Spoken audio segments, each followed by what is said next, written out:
At ABTech, we have a culture with intention, which means our culture has a purpose. It's a tangible item that we can work on together. And every company has a culture, whether you work on it or not.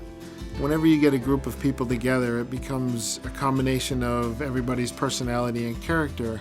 And if you don't work on it, it can become quite a toxic monster. So we learned about a culture with intention from John Yokoyama at Pike's Place Fish Market. And his phrase of "the fish stinks from the head" really resonated with me. And what that means is I set the tone for the culture.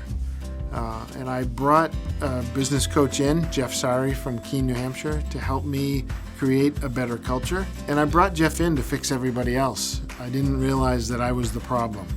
I set the tone for the culture, but I can't do it alone.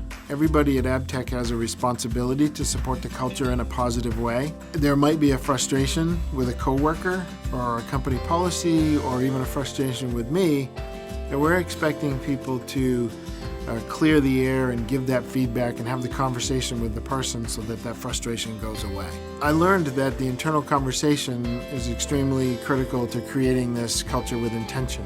Your actions follow your intentions.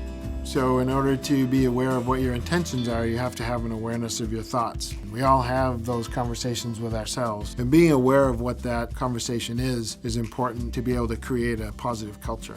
At ABTech, we design and manufacture high-precision air-bearing motion systems. It started out just being about the product, and I'm still very excited about that. And what's really taken over for me is this desire to create a culture with intention and create a more supportive work environment for everybody here. So it's really about having both, very high-precision air-bearing motion systems and a culture with intention.